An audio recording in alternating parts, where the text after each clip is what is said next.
Unfortunately, I just didn't like the way the boiled linseed oil and pumice turned out. It appeared fairly white and crystalline in the grain pores, even after I put a little bit of test finish over it. I thought it would come out clear, but it really wasn't.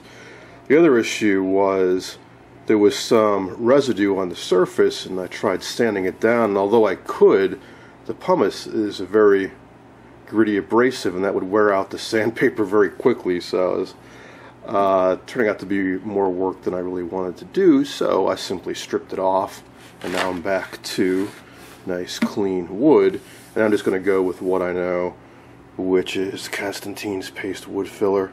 Now, as I'd mentioned before, the stuff I have on hand is mahogany, which is nearly black, and the walnut, which is dark brown. I want to keep this fairly light looking, so I'll just go with the walnut. I've thinned it down a bit with some mineral spirits, and I'm getting ready to apply it.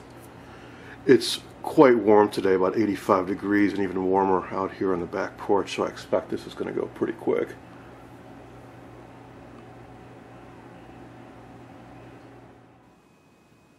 I just finished a couple light passes with brown mahogany toner lacquer. So, next up comes the fun part, which is masking off all the mahogany veneer areas and painting all the trim black. That's going to be especially fun around that. I'm going to get a nice circle of masking tape. I guess I'll just try to use a real sharp X-Acto knife and trim it around as best I can. And going around here is all going to be tedious too. Getting all those corners nice and sharp. Sides won't be too bad. Just need to just give you a nice groove in there. So just put the tape along there, top and bottom. And all the edges all get painted black.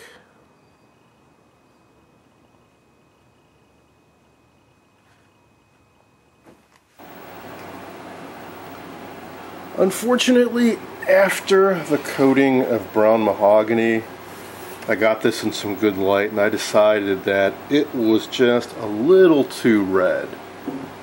Not terrible, but I knew I was never going to be quite happy with it, so I'm going to start over. Now, that's one of the great benefits of using toner lacquer. A little bit of lacquer thinner, rag, wipes right off. So, start again. Still have the grain filler in there. Still pretty smooth. So, probably do a layer of lacquer sanding sealer though. Sand it again just to make sure that this is all perfectly smooth, and then I will try something else. So, I already knew that red mahogany slash cherry is very, very red. I'd used the brown mahogany before, and I didn't think it had all that much red pigment in it, but I guess it has a little bit more than I realized. So I'm going to go with medium brown walnuts. Perfect brown might also be a good choice, but I don't think I have any on hand. That has a little bit more red in it than this, but less than this stuff. I imagine this will work out just fine. This is what I use on most of my Philco radios anyways. Now see, if I'd use stain, it'd be a whole different situation. Once you apply stain to bare wood, it soaks into the wood and it doesn't come out. The only way you can really get it out is to use bleach. And that would involve having to strip this thing all the way down, get rid of the grain filler, bleach it, and really start all over again. And that's if you're lucky. If you're not, the stain's not going to come out so easily.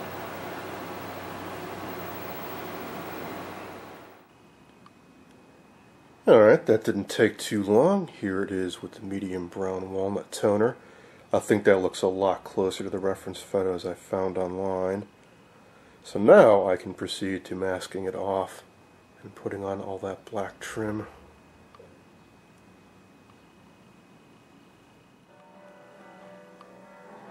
Well, that's certainly not something I want to do again anytime soon. It took me several hours to mask the whole cabinet off. And now it is finally ready for the black.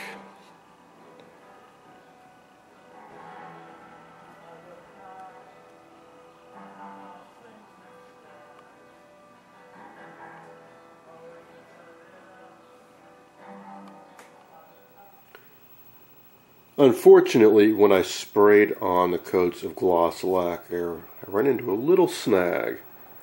And that's something called fish eyes.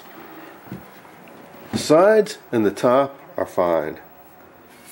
But when it came to the front, you can see the problem here. All these little pores appeared in the finish. That's what they call fish eyes.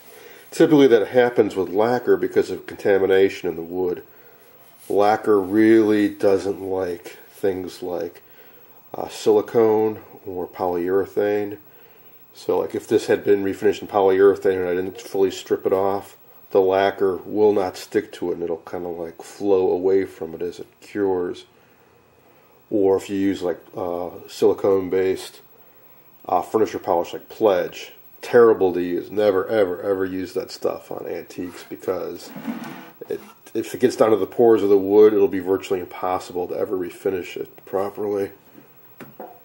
In this case, I suspect it's from my earlier attempts to fill the grain with the boiled linseed oil. Even though I read that lacquer can be put over BLO, I think that's where this contamination came from. So what I think has happened is, even though the earlier coats were fine, they were fairly thin. So after I got rid of most, I thought I got rid of all, but there probably was still some BLO left on this. And then I put on grain filler, then I sealed it with shellac, and then I put on some toner lacquer, and everything looked fine. But when I put on the nitrocellulose-based gloss lacquer, which is pretty potent stuff, a lot of high VOC content, I think that started to dissolve the underlying layers. That's what lacquer does, because it has thinners in it. When you put lacquer over lacquer, it melts into it. And I think as the stuff was volatile enough, the underlying layers were thin enough, that it melted through them and exposed something it didn't like, and then the surface got all mottled. So what can you do about it? Well, one, as I started to do here, you can sand it down a bit, and then I could spray on some more sealer, like lacquer sanding sealer, which will go over this stuff pretty well, or shellac, and then start putting on a gloss lacquer again, and put on maybe a few light coats to act kind of like as a barrier. Unfortunately, these holes kind of went through the toner, so they're lighter where the holes are, and I fear that even if I sanded it and sealed it and put on coats of gloss, it's going to look all speckled. Probably won't be too bad at a distance, so I'm a little on the fence as to whether or not I want to just go with it and see how it turns out, or I wipe this down with some lacquer thinner and start over. Not completely starting over, because if I just use a little bit of lacquer thinner and wipe it, I can easily take off the gloss and the toner without taking out the grain filler. And then I would seal it, maybe with a little bit thicker layers of sealer, and then put on a little bit of toner, and then gloss, and just resume. Oh, the thing I don't like about doing that is this black turned out real nice. Everything was masked off nice. But there really isn't much fish eye going on in the center, so possibly what I could do is mask off the center and just strip the two sides. And the top's pretty good too, so really just like down here and then maybe here down. The only challenge would be when I put on the toner, which is just really a light coating of medium brown walnut, is to make sure it matches the areas that I'm going to leave. But if I do it vertical, even if it's off a little bit because it's going with the grain, if say it's a little bit lighter or darker than this, I could just chalk it up to natural grain variations. I don't think it would be too stark of a contrast. But worst case scenario, yeah, I could just strip down the entire front and just mask it off and just go through it all again. Yeah, it's a pain, but I figure it's a useful exercise in learning how to deal with fisheye, which I've only encountered once or twice before. And in those cases, I did end up completely stripping it down and starting over. But it wasn't anywhere near this bad either. It was just like on the top of one cabinet. Not that big a deal. So, well, I'll just continue to ponder that. I just wanted to let you guys know where things stood. Otherwise, if this hadn't happened, I would pretty much be done with this cabinet right now. So it's a little annoying, but you know, it's just how it goes sometimes.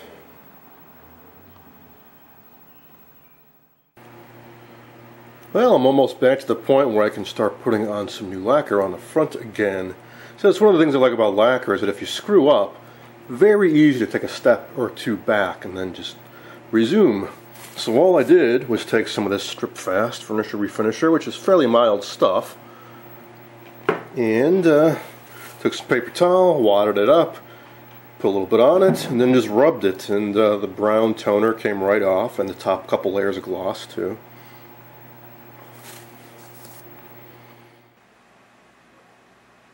After I finished stripping down the cabinet using the Strip Fast, I then proceeded to brush on Deft Lacquer Sanding Sealer like I use so often, and as I had used on this previously with good results. However, it started to form fish eyes as well, and I tried sanding it down, putting on a couple more coats, thinking that if I built it up enough it would seal over whatever contamination was on there. It just wasn't working out. It was all ripply, it was looking funky. So I used the Strip Fast again and got it down good to bare wood. Careful not to mess up the stuff that's good on the sides and the top and the trim. And what I'm putting on now is a product I actually picked up a while ago, but I don't think I've ever mentioned it before. I had originally picked this stuff up for my kitchen table, which is buried under junk behind me right now. Over here, it's an antique oak table that I want to refinish, and someday we'll get around to it. And I was going to do it with polyurethane because I want it to be tough, you know, durable surface like you have on a kitchen table or dining room table. But it turns out when I read the back label on this that it works with anything. They call it a universal sealer, so you can use this under shellac, under lacquer, anything, oil or water based. And this stuff is really easy to use. It's water based, zero odor, looks milky, dries clear. In fact, while I've been talking, a lot of the milkiness has already disappeared from this. So the last section I just did here. It takes about an hour to completely dry, and then you can sand it down. I've already done one coat and sanded it because when I stripped it off the old finish aggressively, or I shouldn't say the old finish, but my attempt at using a lacquer sanding sealer, when I stripped that off, I was a bit more aggressive, which took out some of the grain filler. But instead of going through another round of applying grain filler, I'm just going to put on multiple coats of this. Usually every hour you can do another coat, and I'll just sand it down until all the pores are completely filled. And then we'll see how it goes from there. Yeah, this Varathane sanding sealer, I recommend you give us a try. And I have done samples on scraps of veneer, and lacquer goes over this just fine once it's fully dry. And as for how to apply it, mix it up really well. This milky stuff will settle out, and you'll have a clear layer on top and the milky stuff at the bottom. So you see, I got a paint stirrer here. I spent a good 15 minutes really mixing that up well. And I'm just putting it on with brush. I don't know if you can spray this on if you had a spraying rig. It's easy enough to brush on. I just get a real nice soft brush, and you can warm water cleans out the brush no problem. So if you got a more expensive brush, don't worry, you'll be able to clean it out and keep using the brush again.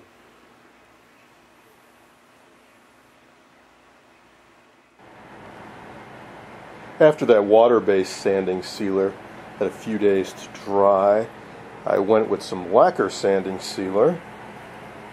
After that, set up for about a day, I sanded that lightly, sprayed on the medium brown walnut toner again, and now have put on a couple coats of clear. This time around though, I am doing it on a much warmer day and I'm using lighter coats, so yeah, it's a bit rougher, but I don't want to put it on too heavy and risk having the solvents eat down through and make the finish bumpy again.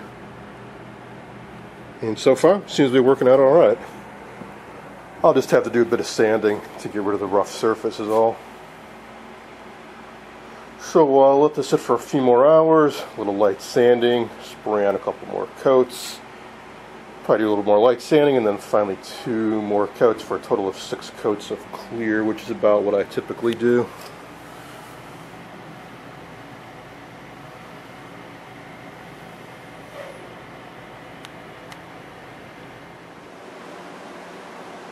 Here's the cabinet after 4 coats with some sanding in between, and it's coming out just fine. Don't have any reaction like I was before, where it was getting all weird and bumpy and fish-eyed looking down along this area. So I think I'll let this cure overnight, a little bit of light sanding, and do 2 more final coats, and that will be it for the cabinet, finally. Then I can start putting this back together, and also have some good news about on the knob front. I did win 2 knobs off of eBay. One is a larger hex knob and a smaller hex knob, both black. I think between with those 2 and what I've got, I'll have a complete set. I'll use a larger one for the tuning, and the 3 smaller ones here, which just leaves the grill cloth.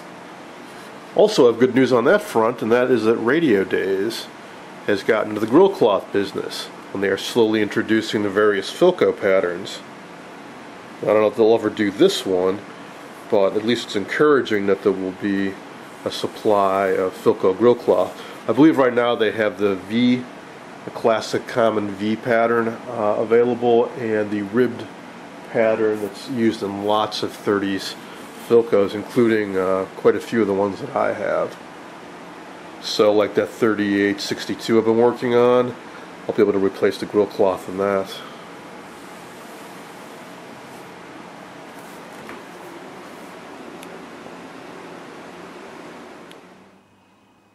I just finished spraying on a few coats of the black.